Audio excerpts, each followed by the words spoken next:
नमस्कार विद्यार्थी मित्रांनो, मी प्राध्यापक रवी शेळके.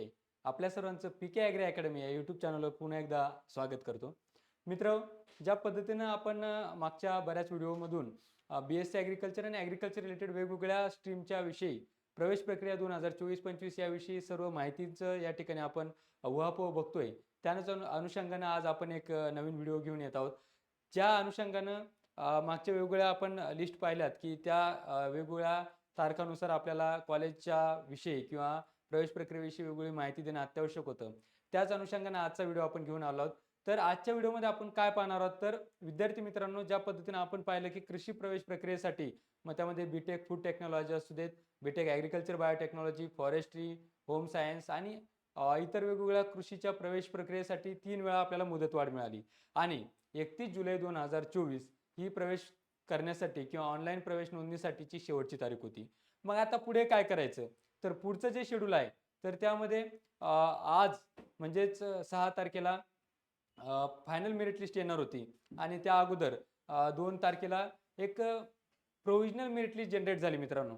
तर त्यावेळेला बऱ्याचशा पालकांचे आणि विद्यार्थ्यांचे फोन आले, की प्रोव्हिजनल मेरिट लिस्ट कशी असते, की त्या प्रोव्हिजनल मेरिट लिस्टमध्ये बऱ्याचशा विद्यार्थ्यांची नावं, त्याची होम युनिव्हर्सिटी, त्याचे पर्सेंटाईल आणि त्याचे ग्रीव्हन्सेस जे होतात, पूर्वीचे जे डॉक्युमेंट्स त्यांनी सबमिट केले त्यानुसार त्याचं पर्सेंटाईल काउंट केलं होतं.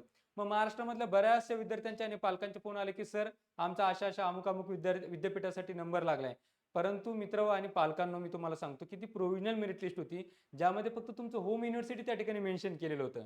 आणि फायनल मेरिट लिस्टमध्ये सुद्धा तसंच असणार आहे, की तुमची होम युनिव्हर्सिटी असेल, ती होम युनिव्हर्सिटीमध्ये तुमचे किती पर्सेंटेज टोटल स्कोर जो आहे, तुमचं 7-12 असेल, ॲग्रिकल्चर सर्टिफिकेट असेल, या सगळ्या गोष्टीच्या वरती तुमचं युनिव्हर्सिटी त्या ठिकाणी मेन्शन केलं होतं. तर अजूनपर्यंत कुठलाही राउंड लागलेला नाही, अजूनपर्यंत कुठलीही प्रोसेस झाली नाही, म्हणून आपण आजचा व्हिडिओ घेऊन आलो. तर मित्रांनो, आजच्या व्हिडिओमध्ये खास गोष्ट तुम्हाला अशी सांगणार आहे मी, की दिनांक 7 आणि 8 ऑगस्ट हे 2 तारखा आपल्यासाठी अत्यंत महत्त्वाच्या आहेत. त्या महत्त्वाच्या याच्यासाठी आहेत, की पहिल्या राउंडसाठी किंवा प्रथम प्रवेश फेरीसाठीचे आपल्याला कॉलेज कोड द्यायचे आहेत. कॉलेज कोड म्हणजे काय? की तुम्हाला कुठल्या कॉलेजसाठी ॲडमिशन घ्यायचंय, त्या कॉलेजचे कोड आपल्याला ऑनलाईन लॉग इन करून आपल्या प्रोफाईलवरती द्यायचे आहेत. याच्यासाठी दिनांक 7 ऑगस्ट आणि 8 ऑगस्ट ही आपल्यासाठी अत्यंत महत्त्वाची तारीख असणार आहे. मग याच्यासाठी आपण करायचं काय? तर विद्यार्थी मित्रांनो, ज्या विद्यार्थ्यांनी आपल्याकडे काउन्सिलिंग जॉइन केलंय त्यांचे प्रेफरन्सेस आपण स्वतः आपल्या अकॅडमीच्या मार्फत देतोय. ज्या विद्यार्थ्यांनी काउन्सिलिंग जॉइन केलं नसेल त्यांनी एक काम करायचंय, की उद्या लगोलग आपलं लॉग इन करायचंय किंवा कॅफेवरती जाऊन तुम्ही लॉग इन करू शकतात आणि सर्वात प्रथम तुम्हाला जे गव्हर्नमेंट कॉलेजेस आवडतात किंवा जे गव्हर्नमेंट कॉलेज तुम्हाला बेटर वाटतात किंवा तुमच्या पर्सेंटाईलनुसार जे तुम्हाला कॉलेजेस बेटर वाटतात, त्या प्रेफरन्सच्या अगोदर लिस्ट एका रफ पेजवरती काढून घ्या. फॉर एक्झाम्पल, एखादा विद्यार्थी परभणी कृषी विद्यापीठ त्याचं होम युनिव्हर्सिटी आहे आणि त्याला असं वाटतं, की माझा स्कोर जो आहे तो 95% टोटल स्कोर येतोय आणि मी परभणी कृषी विद्यापीठामध्ये कॉलेज ऑफ ॲग्रिकल्चर परभणीमध्ये प्रवेश घेतला पाहिजे किंवा कॉलेज ऑफ ॲग्रिकल्चर लातूर या ठिकाणी प्रवेश घेतला पाहिजे. तर त्या विद्यार्थ्यांनी काय करायचं, तुम्ही रफ पेज घ्यायचे आणि त्या रफ पेजवरती कॉलेज ऑफ ॲग्रिकल्चर परभणी आणि त्याचं college code, college of agriculture Latur त्याचं कॉलेज कोड. मग तुम्हाला खाजगी महाविद्यालयामध्ये घ्यायचं, परभणी कृषी विद्यापीठाअंतर्गत तुम्हाला MGMचं आपलं नानासाहेब कदम कृषी महाविद्यालय, जे की संभाजीनगर आणि परभणी कृषी विद्यापीठामधलं एकमेव ए ग्रेड कॉलेज आहे आणि राज्यपाल गठीत पुरी कमिटी सुद्धा त्याला ए ग्रेड आहे. मग ते कृषी महाविद्यालय एखाद्या विद्यार्थ्याला घ्यायचं तर त्याचं कॉलेज कोड 11273. असं तुम्ही कोड वाईज लिहून घ्या विद्यार्थी मित्रांनो. म्हणजे काय होईल, की ज्यावेळेला तुम्ही कॅफेमध्ये जाणार त्यावेळेला कुठलाही चुकीचा कॉलेज कोड त्यामध्ये एंटर होणार नाही. विद्यार्थी मित्रांनो आणि पालकांनो, पुन्हा एकदा मी तुम्हाला सगळ्यांना वारंवार सांगतोय, की ही जी प्रवेश प्रक्रिया आहे ती या वर्षाची प्रवेश प्रक्रिया फार बदललेली प्रवेश प्रक्रिया आहे. कारण यावेळेस चूक होता कामा नये. तुम्ही अजूनपर्यंत जर कुठल्याही गोष्टी तुमच्या डोक्यामध्ये नसतील तर जागे व्हा आणि आपलं लॉग इन करून बघा. कारण यावर्षी पूर्वीसारखं फॉर्म भरून दिला आणि आपला नंबर लागला असं होणार नाही. तुम्हाला काय करायचंय, तर आपल्याला उद्याच्या उद्या म्हणजे 7 आणि 8 तारखेला आपल्याला त्याच्यासाठी प्रेफरन्स द्यायचे मित्रांनो. जे कॉलेज आपल्याला हवेत किंवा जे कॉलेज आपल्याला मिळणार आहेत ते कॉलेज कोड आपल्याला द्यायचे आहेत. तर 7 आणि 8 तारखेला पहिल्या राउंडसाठी तुम्हाला कॉलेज कोड द्यायचे आहेत आणि त्यामध्ये महत्त्वपूर्ण बदल असा आहे, की तुम्हाला जर समजा पहिल्या राउंडमध्ये तुम्ही जर 10 कॉलेजेस दिले आणि तुमचा नंबर लागला नाही, तर तुम्ही सेकंड राउंडमध्ये पुन्हा कॉलेज शफल करू शकतात. फॉर एक्झाम्पल, तुम्ही पहिल्या राउंडमध्ये पूर्ण गव्हर्नमेंट कॉलेज टाकले होते आणि तुम्हाला सेकंड राउंडला असं वाटतं, की नाही नाही आपला नंबर लागणार नाही गव्हर्नमेंट कॉलेजला, आपण प्रायव्हेट कॉलेज टाकले पाहिजेत. तर सेकंड राउंडमध्ये तुम्ही पूर्ण स्किप करून पुन्हा नव्याने दुसरे प्रेफरन्सेस टाकू शकतात. थर्ड राउंडमध्ये पुन्हा सेम प्रोसेस करू शकतात. जर सेकंड राउंड पर्यंत तुमचा नंबर लागला नाही, तर थर्ड राउंडला पुन्हा तुमचे प्रेफरन्स तुम्ही खालीवर करू शकतात किंवा बदलू शकतात. ही अत्यंत महत्त्वपूर्ण बदल MCR CET ने यावर्षी केलेला आहे. हा सर्व पालकांनी आणि विद्यार्थ्यांनी हा बदल लक्षात घेणं अनिवार्य आहे. म्हणून पुन्हा एकदा सांगतो, की उद्या 7 आणि 8 ऑगस्ट ही पहिल्या राऊंडसाठी फर्स्ट राऊंडसाठीची तुम्हाला प्रेफरन्स लिस्ट टाकण्यासाठीची अंतिम मुदत आहे. म्हणून तुम्ही या सिरियलनुसार जसं की या ठिकाणी आपल्याला दिलेलं आहे गव्हर्नमेंटच्या नियमानुसार 7 आणि 8 तारीख 7 आणि 8 ऑगस्ट 2024 या दिनांकावर तुम्ही काय करायचं आपलं कॉलेज कोड टाकायचं आहे. तर विद्यार्थी मित्रांनो बघा प्रवेश प्रक्रियेसंदर्भात आपण अगदी थोडक्यात या ठिकाणी बघूयात की तुम्ही जे काही ग्रीव्हन्सेस दिले ते ग्रीव्हन्सेस 5/8/2024 पर्यंत तुम्हाला ग्रीव्हन्सेस देता आलेत. त्याच्यानंतर अंतिम गुणवत्ता यादीची प्रसिद्धी म्हणजे 6/8 आज रात्री 5:30 नंतर लागणार होती, परंतु अजूनपर्यंत मेरिट लिस्ट आली जशी येईल तशी आपण ती पब्लिश करणार आहेत आणि काउन्सिलिंग बॅचच्या विद्यार्थ्यांना सुद्धा आपण ती देणार आहे. त्यानंतर उपलब्ध जागांची प्रसिद्धी म्हणजे ज्या काही टोटल जागा आता 6-8 तारखेला पहिला राऊंड असल्यामुळे ज्या काही 120 ची बॅच असेल 60 ची बॅच असेल तशानुसार त्यांची उपलब्ध जागांची प्रसिद्धी तिथे दिसून येईल.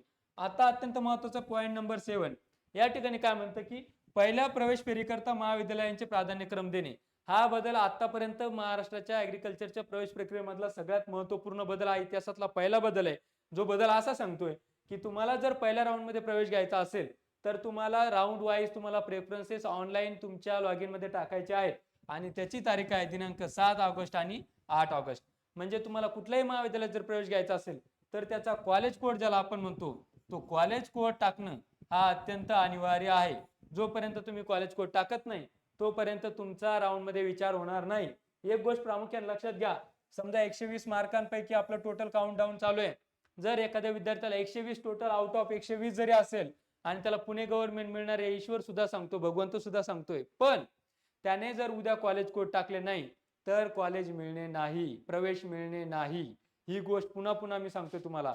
पुन्हा दुसरी महत्वाची गोष्ट, समजा तुम्ही दुसऱ्या राऊंड साठी जातायत आणि दुसऱ्या राऊंड साठी गेल्यानंतर सुद्धा तुम्ही कॉलेज बदलले नाहीत किंवा तुम्ही कॉलेज प्रेफरन्स दिले नाहीत, पुन्हा प्रवेश मिळणे नाही. पण महत्वाची गोष्ट, समजा तुम्ही पहिल्या राऊंड मध्ये फर्स्ट राऊंड मध्ये तुम्ही 10 प्रेफरन्सेस दिलेत आणि सेकंड राऊंड मध्ये तुम्ही प्रेफरन्स द्यायचे विसरलात, नो प्रॉब्लेम, तुमचे आहे ते preferences as it is continue होतील. तिसऱ्या राऊंड मध्ये तुम्ही पुन्हा बदल करायचे विसरलात, आहे ते प्रेफरन्सेस कंटिन्यू होतील. पण पहिल्या राऊंड साठी तुम्हाला उद्या 7 आणि 8 तारखेला प्रेफरन्सेस देणं अत्यंत गरजेचे आहेत. मग याच्यामध्ये बदल काय करता येईल, समजा सेकंड राऊंड मध्ये तुम्हाला एखाद्या विद्यार्थ्याला वाटलं की दुसऱ्या राऊंड मध्ये मला एखादं गव्हर्नमेंट कॉलेज जे माझ्या पर्सेंटाईल मध्ये बसतंय की बाबा पहिल्या मागच्या वर्षाचा काउंटडाऊन बघितला किंवा पहिल्या राऊंड मधला मी कटअप बघितला आणि मला असं वाटतं की मी सेकंड राऊंडला माझ्या कॉलेजची लिस्ट बदलवली पाहिजे, तर विद्यार्थी मित्रांनो सेकंड राऊंडची तुम्हाला जे बदल करायचे तर त्यामध्ये तुम्ही सेकंड राऊंडला सुद्धा तुमचे कॉलेज कोड बदलू शकतात. ठीक आहे. बट पहिल्या राऊंडचं जे तुम्हाला 7 आणि 8 तारखेला तुम्हाला पहिले कॉलेज कोड टाकायचे, 2 दिवसाचा तुम्हाला मुदत दिलेली आहे. त्यानंतर पहिला प्रवेश फेरी जो आहे पहिला राऊंड जो आहे तो 10 तारखेला डिस्प्ले होईल. 10 तारखेला कधी डिस्प्ले होईल तर 10 तारखेला सायंकाळी 5:30 नंतर. लक्षात ठेवा 10 तारखेला पहिला राऊंड लागणार आहे. त्याच्यानंतर रिपोर्टिंगचा कालावधी म्हणजे ऍडमिशन तुम्ही कधी घेऊ शकतात, तर ऍडमिशन घेण्यासाठी तुम्ही महाविद्यालयामध्ये दिनांक 11 ते 13 3 दिवस तुमचं रिपोर्टिंग असणार आहे, सकाळी 9 ते सायंकाळी 6 पर्यंत. सुट्टीच्या दिवशी सुद्धा कॉलेजेस ऍडमिशन साठी चालू असतात. मग ऍडमिशन साठी कोणकोणते डॉक्युमेंट्स लागतात त्याची चेकलिस्ट काय आहे ते आम्ही काउन्सिलिंग बॅच मध्ये पण सांगतोय आणि मागच्या व्हिडिओमध्ये सुद्धा सांगितले. सगळे कागदपत्र तुमच्याकडे 3 प्रती झेरॉक्स असल्या पाहिजेत, ओरिजिनल कागदपत्र सगळे व्यवस्थित असले पाहिजेत. जे कागदपत्रास तुम्ही व्हॅलिडिटी किंवा इतर कागदपत्रास तुम्ही रिसिप्ट अपलोड केल्या असतील तर त्या रिसिप्ट सुद्धा तुम्ही स्वतः आता घेऊन जायचं आणि 9 ते 12 ऑगस्ट हे शेवटची अंतिम मुदत वाढ आहे की 9 ते 12 ऑगस्टच्या दरम्यान तुम्हाला सर्व कागदपत्र ओरिजिनल महाविद्यालयामध्ये सबमिट करायचे आहेत.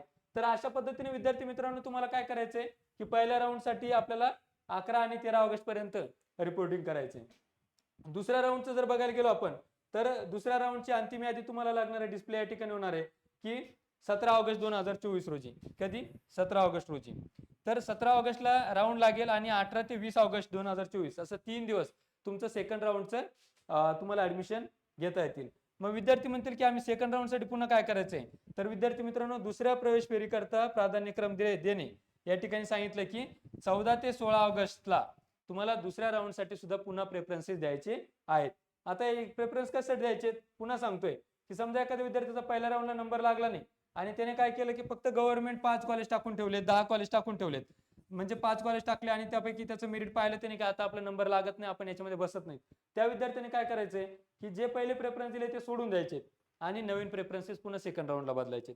सेम प्रोसेस पुन्हा करायची आहे. समजा तुम्ही तिसऱ्या राऊंड साठी आलात की तिसऱ्या राऊंडचं जे आहे तुम्हाला तिसऱ्या राऊंड साठी प्राधान्यक्रम देण्याची तारीख आहे तुमची 21 ऑगस्ट ते 22 ऑगस्ट थर्ड राऊंड.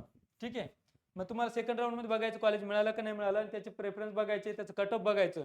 यामध्ये फार बारकाईने अभ्यास करायला लागतो विद्यार्थी मित्रांनो आणि पालकांनो. का की समजा एखादं कॉलेज आहे, जर समजा एखादं गव्हर्नमेंट कॉलेज आहे, त्याचं कट ऑफ मागच्या राऊंडमध्ये 110 किंवा 108 पर्यंत आलं, मग ते कुठल्या कॅटेगरीसाठी आलं, पुढच्या राऊंडसाठी किती जागा वॅकंट आहेत, ते कशा पद्धतीने आपल्याला कॉलेज मिळू शकतं, या गोष्टी अत्यंत महत्त्वाच्या असतात आणि त्याचा बारकाईने अभ्यास करतो. मागच्या 8 ते 10 वर्षापासून या प्रवेश प्रक्रियेमध्ये असल्यामुळे आम्हाला त्याचा अभ्यास आहे, म्हणून आम्ही काउन्सिलिंग बॅच चालवतो आणि त्यामध्ये विद्यार्थ्याच्या मनात असलेलं, त्याला पाहिजे असलेलं हवं ते कॉलेज मिळवून देण्यासाठी आम्ही खंबीर आहोत, ही पण आमची गॅरंटी आहे.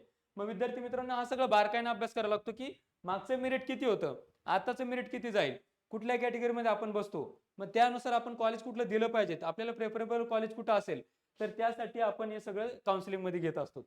म्हणून विद्यार्थी मित्रांनी 21 ते 22 तारखेला तिसऱ्या राऊंडसाठी तुम्ही प्रेफरन्स द्यायचे आणि तिसऱ्या राऊंडचं रिपोर्टिंग असेल तुमचं 25 ते 27 ऑगस्ट या दरम्यान तुमचं तिसरा राऊंड होणार आहे. तर अशा पद्धतीनं तुम्हाला काय करायचंय की आपले कॉलेज कोड सिलेक्ट करायचे आणि त्यानुसार आपण पुढे जायचंय. त्याच्यानंतर समजा ज्या विद्यार्थ्यांचा तीनही राऊंड मध्ये नंबर लागला नाही, त्या विद्यार्थ्यांनी सेंट्रलाइज ऍडमिशन प्रोसेस म्हणजे कॅप राऊंड मधून स्पॉट राऊंड ज्याला आपण म्हणतो त्यामध्ये ऍडमिशन घ्यायचे. आता या वर्षीचे महत्वपूर्ण बदल त्यांनी असं केलं एमसीआरनं की स्पॉट राऊंड जे आहे ते फक्त युनिव्हर्सिटीच्या हेडक्वार्टरला होणार आहे, युनिव्हर्सिटी क्वार्टरला. आता युनिव्हर्सिटी हेडक्वार्टर म्हणजे काय की समजा परभणी कृषी विद्यापीठ असेल तर परभणीच्या मेन कॅम्पसला फक्त त्या ठिकाणी स्पॉट राऊंड होईल. अकोला कृषी विद्यापीठाच्या अकोलाच्या मेन कॅम्पसला स्पॉट राऊंड होतील, दापोलीचे तसे होतील आणि राहुरीचे सुद्धा होतील. म्हणजे एकंदरीत पूर्ण विद्यापीठाचे किंवा त्या विद्यापीठाच्या कार्यक्षेत्रांतर्गत आलेल्या सर्व जिल्ह्याचे विद्यार्थी स्पॉट राऊंडसाठी तिथे गर्दी करतील. म्हणून पुन्हा मी आवाहन करतो विद्यार्थी मित्रांनो, यावर्षी स्पॉट राऊंडसाठी ऍडमिशन घेण्यासाठी फार धावपळ होणार आहे, फार गोंधळ होणार आहे. आपला प्रवेशात तिसऱ्या राऊंड पर्यंत कन्फर्म व्हावा यासाठी प्रयत्न करा, जेणेकरून आपल्याला स्पॉट राऊंड साठी जाऊन त्या विद्यापीठामध्ये गर्दी करणे, त्या ठिकाणी प्रवेश मिळणे यासाठी फार गोंधळ होऊ शकतो. म्हणून तिसऱ्या राऊंड पर्यंत प्रवेश घ्या. आणि ज्या विद्यार्थ्यांना कमी पर्सेंटाईल आहे त्यांनी नाराज नव्हतं, त्यांनी स्पॉट राऊंडला गेलं तरी हरकत नाही, कारण तो स्पॉट राऊंड हा हक्काचा राऊंड असतो, ज्यामध्ये ज्या विद्यार्थ्यांचे पर्सेंटाईल कमी आहेत किंवा ज्या विद्यार्थ्यांना आपला हवं ते कॉलेज पाहिजे त्यासाठी विद्यार्थी थांबू शकतात. तर अशा पद्धतीने हे स्पॉट राऊंड साठी असेल. दुसरी महत्वाची गोष्ट त्याच्यामध्ये आहे की स्पॉट राऊंड हे कधी होतील, तर 2 तारखेपासून तर 7 सप्टेंबर पर्यंत, म्हणजे 2 ते 7 सप्टेंबर पर्यंत हे स्पॉट राऊंड तुमचे असतील. आणि त्यासाठी डेट वाईज 85% वरती असेल 2 तारीख, 65% वर असेल 3 तारीख, 50% वर असेल 4 तारीख, 35% वर असेल 5 तारीख आणि सर्व पात्र उमेदवार 6 तारखेला आणि सर्व जागांच्या कन्व्हर्जनसह 7 तारखेला तुम्ही तिथे जाऊ शकतात आणि आपला प्रवेश निश्चित करू शकतात. विद्यार्थी मित्रांनो आणि पालकांना आजचा व्हिडिओ बनवण्याचा एकच उद्देश आहे की बाबांनो, उद्या 7 आणि 8 ऑगस्ट हे 2 दिवस असे महत्वाचे आहेत की त्यामध्ये तुम्हाला कॉलेज कोड टाकायचे आहेत, कॉलेज प्रेफरन्सेस टाकायचे आहेत. म्हणून लगोलग तुम्ही उद्या कॅफेवरती जाऊन 10 वाजेनंतर तुम्ही काय करायचे, आपली कॉलेज लिस्ट एकदम रफ लिस्ट तयार करायची आणि त्यानुसार तुमचे कॉलेज कोड टाकायचे. आता बऱ्याचशा पालकांना माहित नसतं, पर्सेंटेज असतात 45 आणि आपण टाकतो Pune government, Nagpur government, Latur government, Akola government, ते मिळत नसतात. आपल्या पर्सेंटेजनुसार आपल्याला जिथं कुठं प्रेफरेबल आहे, आपल्याला समजा फॉर एक्झाम्पल 85% आणि आपला एमजीएम ला नंबर लागतो, तुम्ही ते एमजीएमचा प्रेफरन्स टाका. आपल्याला 95% आहे, आपल्याला समजा लातूर गव्हर्नमेंट मिळू शकतं कॅटेगरीमध्ये आहे, लातूर गव्हर्नमेंट टाका. हा सगळा बारकाईने अभ्यास करावा लागतो. मागच्या वर्षीचं कटअप किती आहे, या वर्षीचं कटअप किती जाऊ शकतो, रिझर्वेशन पॅरामीटर काय म्हणतं, यावर्षी ऍप्लिकेशन किती आले आहेत, आपल्या कॅटेगरीमध्ये किती ऍप्लिकेशन आले आहेत, या सगळ्या बारकाईने आपल्याला ऍडमिशन घ्यायचं असतं. विद्यार्थी मित्रांनो आणि पालकांनो, आपण काय करतो की आपण थोड्याशा फीस कडे बघतो की काउन्सिलिंगची फीस आपली कशाला द्यायची, आपल्याला ऍडमिशन भेटतंय. पण पुन्हा एकदा सांगतो मित्रांनो, आपल्याला या मार्केटमध्ये किंवा या शिक्षणाच्या दुनियादारीमध्ये फसवणारे लोक फार झालेत. कारण आपला स्कोअर चांगला असतो, आपल्याला चांगलं कॉलेज मिळणारही असतं, परंतु आपल्याला योग्य मार्गदर्शन मिळत नाही. म्हणून पुन्हा एकदा मी सर्व पालकांना आणि विद्यार्थ्यांना या ठिकाणी नम्र विनंती करतो की बाबांनो, अजूनही वेळ गेली नाही. आपण अजूनही पीके ॲग्री अकॅडमीचे काउन्सिलिंग बॅच जॉईन करून आपल्याला हवं असलं ते कॉलेजसाठी आपण प्रेफरन्सेस आम्ही घेऊ शकतात. मी स्वतः ज्या 8 ते 10 वर्षापासून आमचे पीके सर 8 ते 10 वर्षापासून या प्रोसेसमध्ये आहेत, आपल्या सर्वांना वैयक्तिकरित्या या ठिकाणी टेलिफोनिक कॉलवरती, व्हॉट्सअपवरती आपल्या सर्वांना या ठिकाणी कम्युनिकेट केलं जातं आणि त्याचे preferences up to the admission आणि ऍडमिशन नंतर सुद्धा सर्व मार्गदर्शन आपल्या अकॅडमी मार्फत केलं जातं. म्हणून पुन्हा एकदा मी सर्व विद्यार्थ्यांना आणि पालकांना नम्र आवाहन करतो विद्यार्थी मित्रांनो की आपण कॉलेज कोड टाकत असताना सर्व खबरदारीने आपल्या पर्सेंटाईलनुसार, आपल्या प्रेफरन्सनुसार, आपल्या स्कोअरनुसार, आपल्या मेरिट रँकनुसार आपण कॉलेज कोड उद्या टाकायचे आहेत. दुसऱ्या राऊंडसाठी सुद्धा तुम्ही कॉलेज शफल करू शकतात, कमी जास्त करू शकतात. तिसऱ्या राऊंडमध्ये सुद्धा कॉलेज तुम्ही शफल करू शकतात आणि स्पॉट राऊंडमध्ये सुद्धा तुम्हाला कुठल्या कॉलेजमध्ये ऍडमिशन मिळू शकतं याची गॅरंटी आम्ही देतो, याच्यासाठी आम्ही बांधील आहोत. तर आजचा व्हिडिओ अत्यंत महत्त्वपूर्ण व्हिडिओ यासाठी होता की आपले कॉलेज कोड कसे द्यायचे आणि ऍडमिशन प्रोसेसमध्ये आपण खबरदारी कशी घ्यायची याविषयीची माहिती मी आपल्या सर्वांसमोर शेअर केलेली आहे. आपल्या सर्वांना या ठिकाणी नमस्कार करतो आणि थांबतो. धन्यवाद.